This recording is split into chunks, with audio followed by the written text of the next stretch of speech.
Good morning, dear student. I am Hari Vilas Verma. Today I want to teach class 8th history chapter number 3rd. The name of this chapter is colonial administration. Means औपनिवेशिक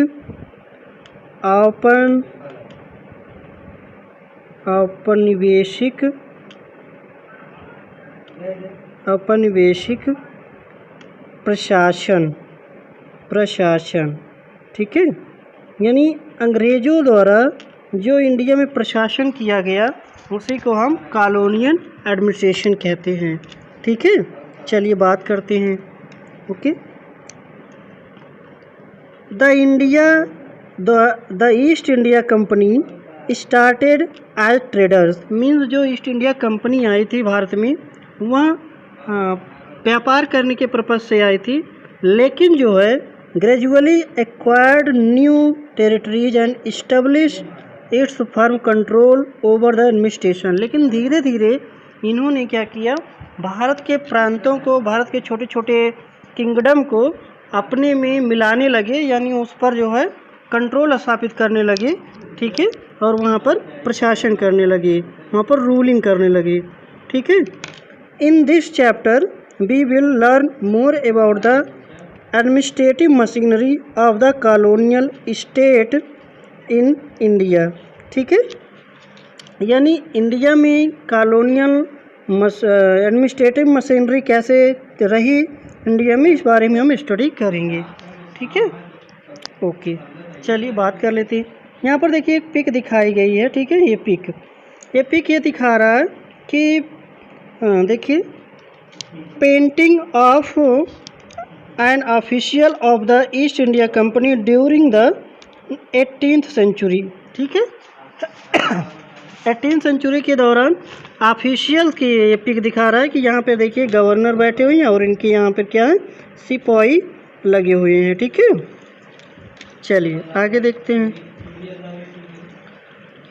ठीक है, next हमारा आता है early administrative structure, यानी जो colonial administration है वह किस तरह से एडमिनिस्टर किया गया। ठीक है, the conquest of India by the British was complete bye 1856। यानी जो ब्रिटिश थे भारत के प्रांतों को, टेरिटरीज को अपने में मिला रहे थे, अनेक्स कर रहे थे, यानी उसको हड़प रहे थे।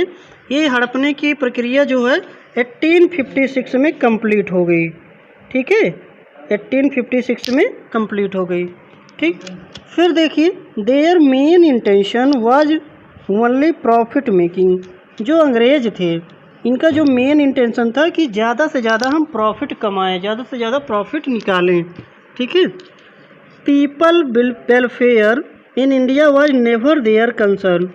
लोगों का हित, लोगों की भलाई इनका कभी भी इंटेंशन नहीं रहा कि हम कुछ ऐसा काम करें जिससे प्रजा की भलाई हो, प्रजा खुश रहे। ठीक है, the British parliament enacted various acts from time to time in order to regulate the authority of various officials of the East India Company. Means East India Company के जो ऑफिशियल्स थे उनको रेगुलेट करने के लिए, उनको नियंत्रित करने के लिए जो ब्रिटिश पार्लियामेंट है, ठीक है, ब्रिटिश पार्लियामेंट वो समय समय पर क्या करती थी कि एक्ट बनाया करती थी, जिसके बेस पर जो है जो ईस्ट इंडिया कंपनी के ऑफिशियल्स होते थे उनको रेगुलेट करती थी और वो ऑफिशियल्स इंडिया पे क्या करते थे, एडमिनिस्ट्रेशन करते थे। ठीक है, चलिए तो जो सबसे पहले इसी सीरीज में सबसे पहला एक्ट आया वो आया द रेगुलेटिंग एक्ट। कब आया, 1773 में। 1773 मीन्स 1773 में रेगुलेटिंग एक्ट आया। ठीक है, सबसे पहला एक्ट है, इसको याद रखिए कब आया था, 1773 में। ठीक, to regulate and control the affairs of the East India Company the British parliament enacted the regulating act of 1773। ठीक है, मीन्स जो अफेयर्स हैं, जो मुद्दे हैं, ईस्ट इंडिया कंपनी जब एडमिनिस्टर कर रही थी, यानी एडमिनिस्ट्रेशन प्रोसेस कर रही थी, इंडिया में राज कर रही थी। तो ब्रिटिश पार्लियामेंट ने एक रेगुलेटिंग एक्ट बनाया। ठीक है, रेगुलेटिंग एक्ट कब बनाया? 1773 में। अब देखते हैं जो रेगुलेटिंग एक्ट बना इसके क्या मेन जो है प्रोविजंस रहे, क्या प्रबंध रहे, क्या व्यवस्था रही इसमें। ठीक है, सबसे पहले इन्होंने जो व्यवस्था दी, मतलब प्रबंध किया, the governor of Bengal was raised to the position of governor general. ये जो बंगाल का गवर्नर होगा उससे जो है क्या बना दिया गया? गवर्नर जनरल बना दिया गया। सबसे पहले प्रोविज़न रेगुलेटिंग एक्ट का ये बनाया गया। ठीक है, बंगाल के गवर्नर को गवर्नर जनरल बना दिया गया। ठीक, the governor general was to be assisted by the council of 4 members. यानी जो गवर्नर जनरल होगा उसकी सहायता के लिए 4 मेंबर की, यानी 4 सदस्यों की एक परिषद होगी। ठीक है, परिषद होगी। परिषद के बारे में देखिए क्या बताया गया है। ठीक है, तो परिषद के बारे में बताया गया, देखिए, to accept the decisions taken by the majority members of the council. Means जो 4 सदस्यों की वो काउंसिल बनेगी, परिषद बनेगी, उनके द्वारा जो डिसीजंस लिया जाएगा, उनका जो मेजर डिसीजन होगा उसी को गवर्नर जनरल क्या करेगा? अडॉप्ट करेगा, उसी को वो मानेगा। ठीक है, और थर्ड जो बताया गया ये था, अ supreme court was set up in Calcutta for the administration of justice. ठीक है, यानी रेगुलेटिंग एक्ट के द्वारा ही जो है कलकत्ता में सुप्रीम कोर्ट बनाया गया, जिस जस्टिस के लिए, न्याय के लिए। ठीक, आगे देखिए आगे क्या है। The regulating act how ever failed, मतलब जो रेगुलेटिंग है 1773 में आया, जो 3 प्रबंध किए गए वो फेल हो गए। क्यों फेल हो गए? देखिए, the activities of East India Company as the powers of the governor general and the council were not defined properly. Means उसमें जो गवर्नर जनरल बनाए गए और जो 4 सदस्यों की काउंसिल बनाई गई, उनकी पावर क्या होगी, उनके कार्य क्या होंगे, इसको प्रॉपरली बताया नहीं गया। ठीक है, उनकी एबिलिटी को प्रॉपरली नहीं बताया गया कि ये गवर्नर जनरल है तो उसका ये अधिकार है, 4 मेंबर की जो काउंसिल है वो ये चीज़ करेगी, ये काम करेगी। ठीक है, ये चीज़ प्रॉपरली बताया नहीं गया। इस वजह से रेगुलेटिंग एक्ट जो है ज़्यादा दिनों तक नहीं चला, मतलब 1773 से बना था, और जो है इसमें जो है 1784 में आकर इसे जो है दूसरा एक्ट लाया गया, जिसका नाम है पिट्स इंडिया एक्ट। ठीक है, क्योंकि वो फेल हो गया तभी तो दूसरा एक्ट आया।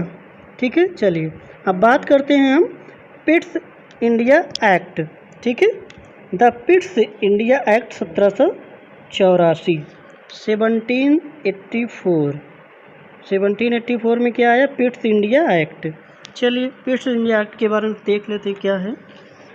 To rectify some shortcomings in the regulating act of 1773, the Pitt India Act was passed in the year 1784। देखिए, जो कमियां रेगुलेटिंग एक्ट में रह गई थी उन कमियों को दूर करके, ठीक है, यानी कह सकते हैं मॉडिफाई करके एक नया एक्ट लाया गया, जिसे नाम दिया गया Pitt's India act 1784।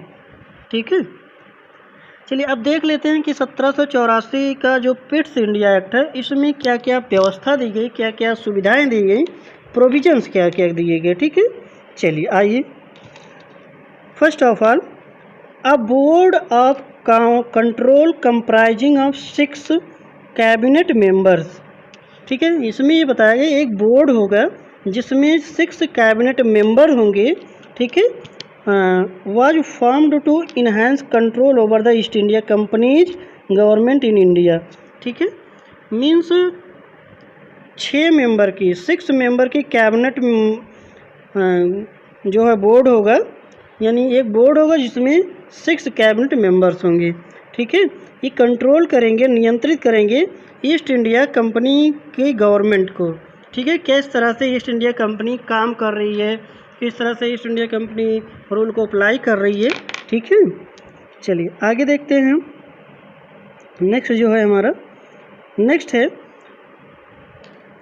The board of control comprised of the secretary of finance, यानी जो 6 मेंबर की कैबिनेट 6 कैबिनेट मेंबर्स होंगे उसमें सेक्रेटरी ऑफ फाइनेंस होगा, secretary of state for India, ठीक है, secretary of state for India होगा, and 4 privy councillor of state for India, और 4 प्राइवी काउंसिलर होंगे। प्राइवी का मतलब यहाँ पे हम आपको बता दें, प्राइवी का मतलब जो होता है कि 4 ऐसे मेंबर होंगे जो इंडिया में कहाँ क्या हो रहा है, किस जगह पे क्या होना चाहिए, तो आंतरिक सूचना देखें, यानी क्या कह सकते हैं, हाइड इन्फॉर्मेशन, गुप्त सूचना, ठीक है, जो किसी को और को पता ना चल पाए, तो उसे वो 4 मेंबर की प्राइवी काउंसलर होगा, ठीक है। तो कहने का मतलब जो 6 मेंबर की कैबिनेट मेंबर से बन रही है उसमें एक सेक्रेटरी फाइनेंस होगा,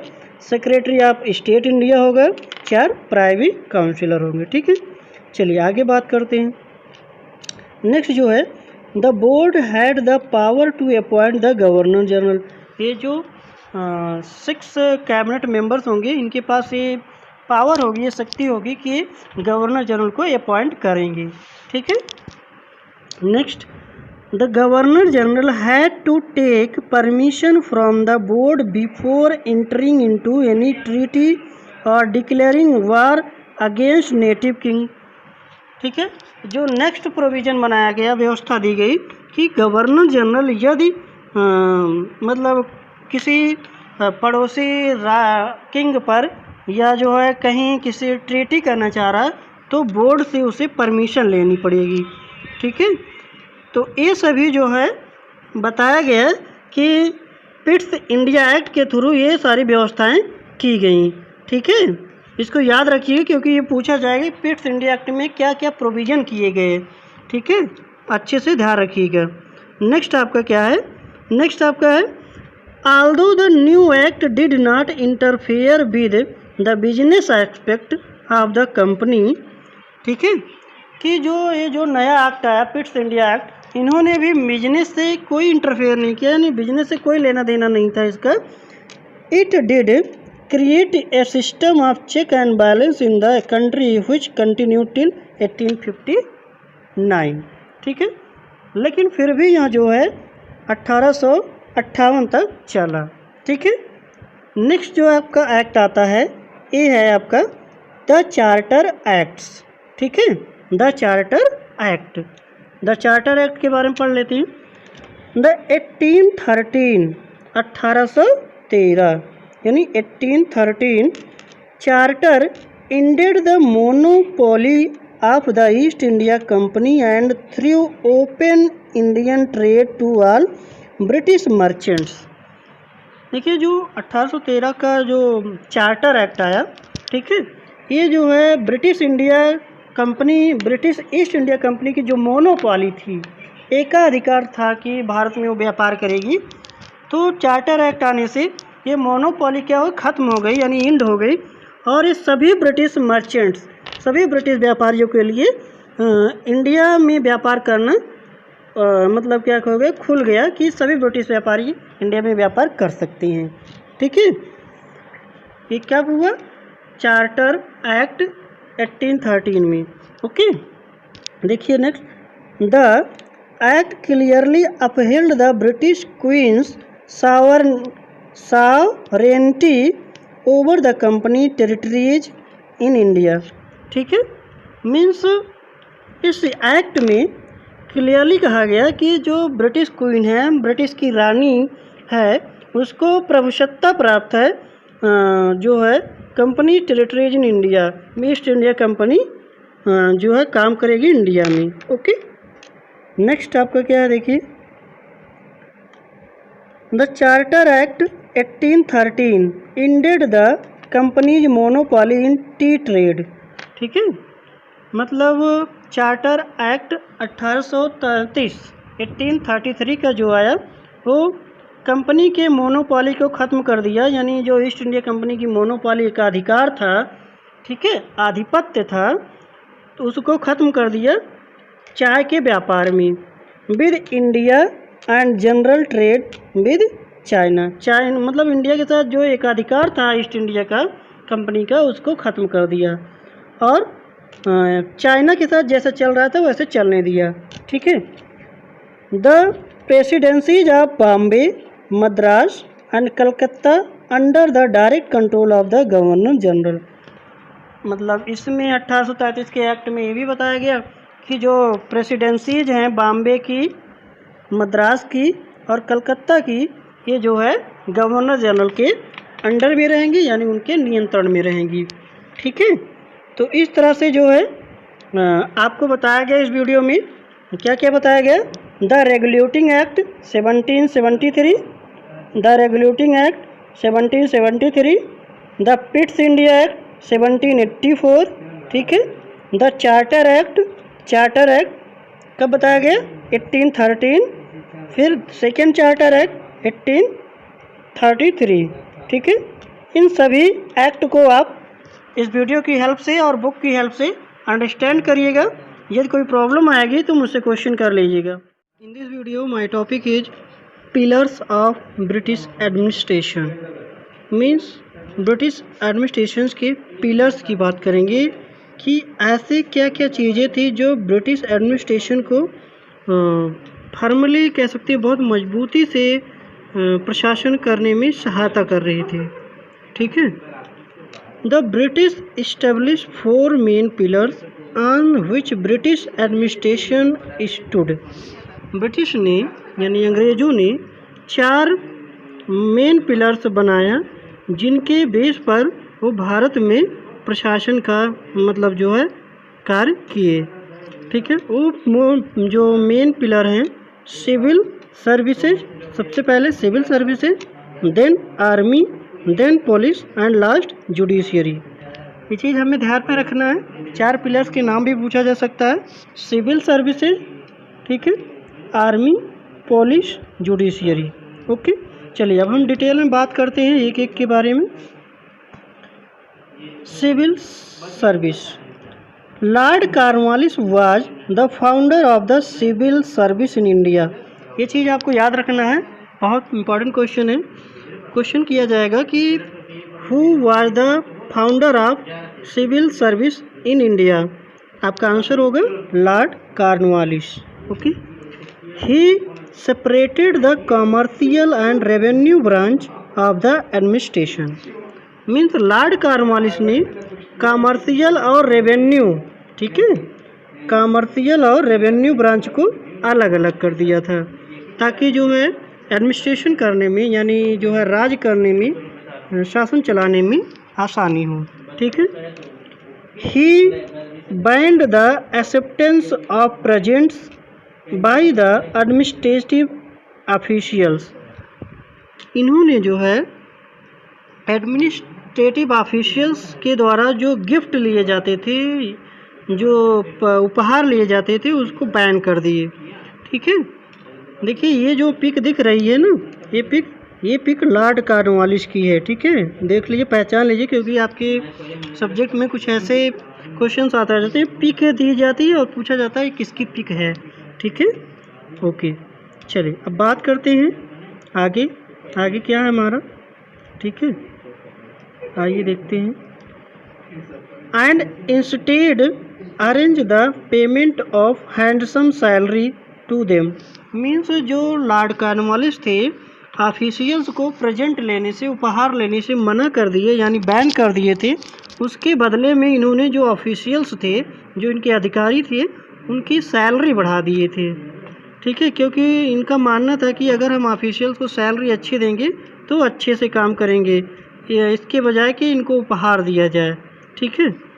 चलिए आगे देखते हैं। Initially, only people nominated by the directors of company could enter the civil service. Starting में तो सिविल सर्विस में वही व्यक्ति जा सकता था जिसको कंपनी के डायरेक्टर द्वारा जो है मतलब परमिशन मिलती थी, नॉमिनेट किया जाता था। ठीक है। Indians were not allowed to enter the civil service. India के जो पीपल थे, इंडिया के जो सिटीजन थे, उनको जो है सिविल सर्विस में जाने का मौका नहीं था, यानी उनको अलाउड ही नहीं था कि वो सिविल सर्विस में पार्टिसिपेट करें। ठीक है। In fact in 1793 a rule was made that no Indian would be eligible for post carrying 500 pound and above as salary. इसके बाद 1793 में एक रूल बना दिया गया कि जो है कोई भी भारतीय 500 पाउंड यानी 500 पाउंड के ऊपर की सैलरी के जॉब करने के लायक नहीं है, यानी उसके पास एलिजिबिलिटी ही नहीं है। ऐसा इन्होंने मतलब एक रूल बना दिया। ठीक है। किसने बना दिया? लॉर्ड कॉर्नवालिस ने। ठीक है। देखिए क्या है अंग्रेज़ों की चाल, कैसे कैसे ये इंडिया को कन्विंस किए, है ना। The charter act of 1853 introduce a system of open competition through exams. इसके बाद जो है चार्टर एक्ट 1853 का जो आया, इन्होंने जो है जो सिविल सर्विसेज में पार्टिसिपेशन के लिए ओपन कंपटीशन कर दिया कि एग्ज़ाम के थ्रू जो है सभी इसमें जा सकते हैं।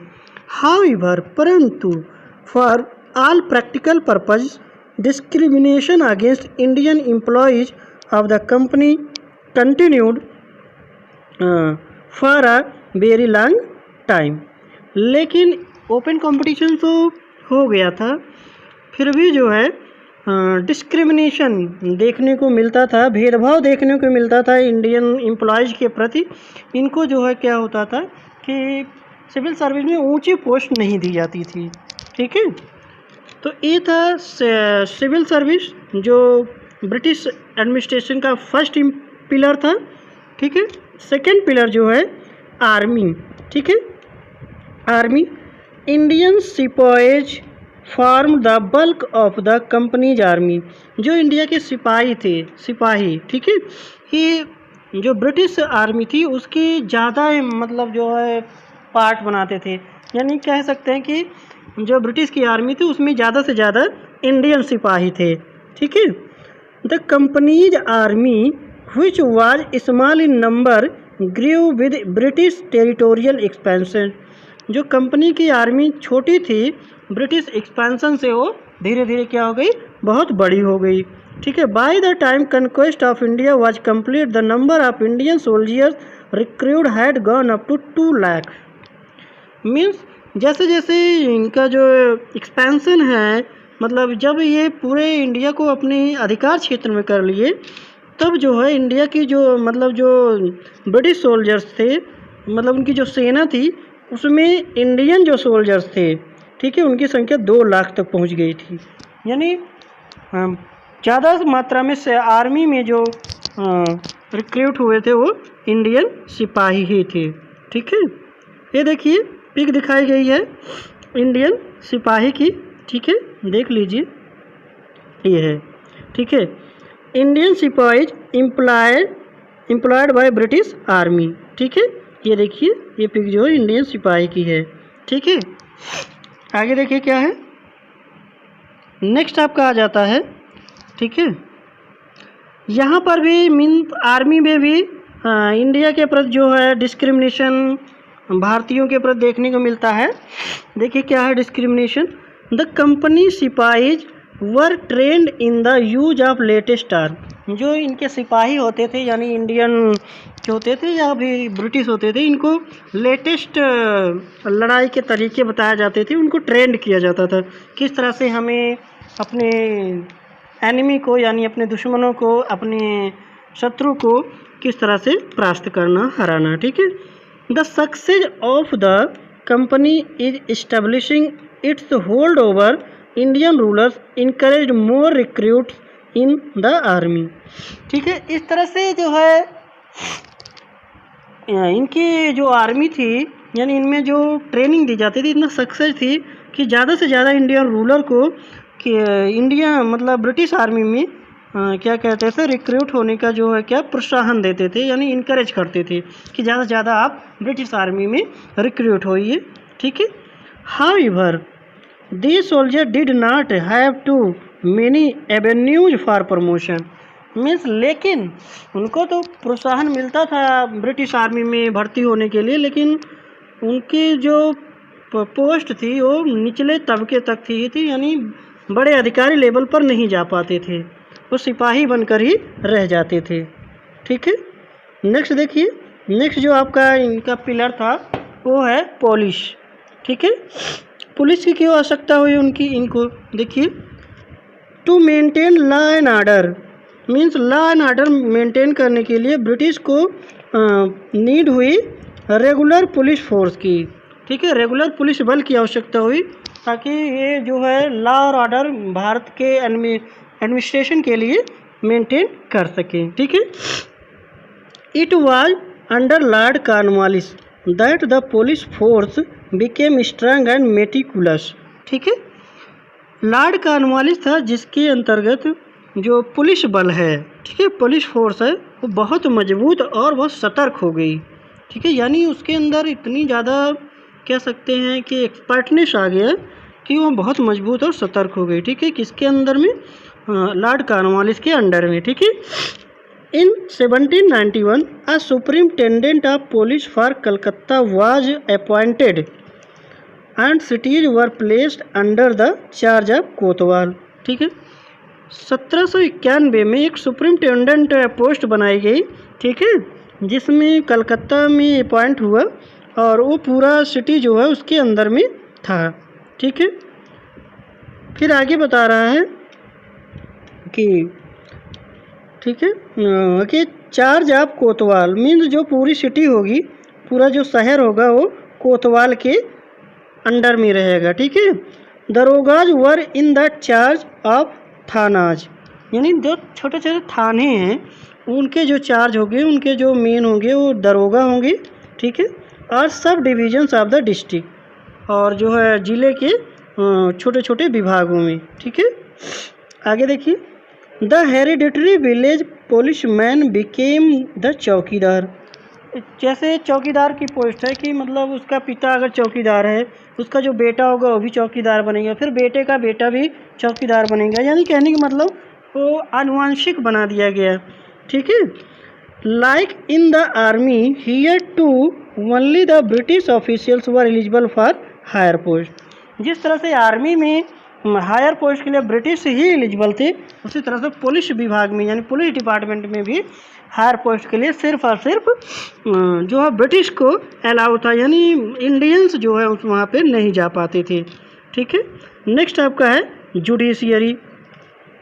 ठीक है, जुडिशियरी इनका लास्ट और फोर्थ पिलर था। ठीक है, देखिए, in India people used to follow laws based on the local customs and traditions before the British took over the rule of India। मतलब जो भारत था उस समय जब ब्रिटिश भारत में अपना एडमिनिस्ट्रेशन चला रहे थे, अपना प्रशासन चला रहे थे, तो भारत में क्या होता था कि वहाँ की लोकल जो रिवाज थे, लोकल जो परंपराएं थे, उसी के बेस पर जो है प्रशासन चलता था, यानी जो है वहाँ का कह सकते थे कामकाज चलता था। ठीक है, जब ब्रिटिश आए तो ब्रिटिश क्या किए, अपने अकॉर्डिंग लॉ एंड ऑर्डर बनाए। ठीक है, with the coming of British administration the judiciary also came along to ensure that the laws were being followed. Means जब ब्रिटिश आए तो अपना लॉ बनाए, अपना रूल बनाए और इसको फॉलो करने की कोशिश किए। ठीक है, अब देखिए, in 1793 the Bengal regulation was introduced where some of the old traditions and customs of both Hindus and Muslims alike were written down in the forms of law। ठीक है, 1793 में, ठीक है, बंगाल रेगुलेशन जो है प्रस्तुत किया गया। क्या प्रस्तुत किया गया? बंगाल रेगुलेशन। ठीक है, जिसमें मुस्लिम और हिंदू के कुछ लाज जो है, कुछ नियम एक साथ लिखे गए। ठीक है, यानी उनको मर्ज करके एक साथ बनाया गया है। ठीक है, जो हिंदू और मुस्लिम दोनों फॉलो करेंगे। ओके, नेक्स्ट आपका है, it was during the time of Warren Hastings and Lord Cornwallis the judicial system was given a proper shape. एक चीज़ आपको बहुत याद रखना है, बहुत अच्छे से माइंड में रखना है कि वह समय था कि जब जुडिशियल सिस्टम प्रॉपर शेप में आया, यानी प्रॉपर फॉर्म में आया, तो उस समय जो गवर्नर जनरल था वारेन हेस्टिंग और लॉर्ड कॉर्नवालिस। ओके, याद रखना है। Next, civil courts as well as criminal court were set up. ठीक है, उसी समय जो है सिविल कोर्ट और आपराधिक कोर्ट बनाए गए। ठीक है, a law commission was appointed and the principle of rule of law was established. ठीक है, उसमें जो है एक लॉ कमीशन अपॉइंट किया गया और जो है प्रिंसिपल और रूल लॉ वाज इस्टेब्लिश, यानी जितने भी रूल हैं उनके सिद्धांत बनाए गए। ठीक है, दैट एवरी सिटीजन, ठीक है, that every 1 minute, that 1 minute, that every citizen of India irrespective of caste or creed was treated with equality। Means ऐसे लॉ और सिद्धांत बनाएंगे कि सभी भारतीय नागरिकों को, चाहे वो किसी भी जाति के हों, किसी भी धर्म के हों, सबके साथ समान व्यवहार किया जाएगा। ठीक है, तो इस तरह से जो है अंग्रेज़ों के 4 पिलर थे, उन चारों पिलर का एक बार हम आपको रिवाइज करा देते हैं। कौन कौन से थे? सिविल सर्विसेज, ठीक है, civil service, okay, civil service. दूसरा क्या है? आर्मी, ठीक है, आर्मी। तीसरा क्या है? पुलिस, पुलिस, ठीक है, और चौथा क्या है? जुडिशियरी। ठीक है, ये 4 जो है मेन पिलर थे ब्रिटिश एडमिनिस्ट्रेशन के, जिसके बेस पर जो है ब्रिटिश जो है इंडिया में क्या किए? अपना एडमिनिस्ट्रेशन चलाए। ठीक है, तो इस वीडियो में डिटेल बताया गया। ठीक है, इस वीडियो की हेल्प से इस टॉपिक को अंडरस्टैंड करिएगा। यदि कोई प्रॉब्लम आती है तो आप मुझसे कंसल्ट कर लीजिएगा। Okay, thank you, take care.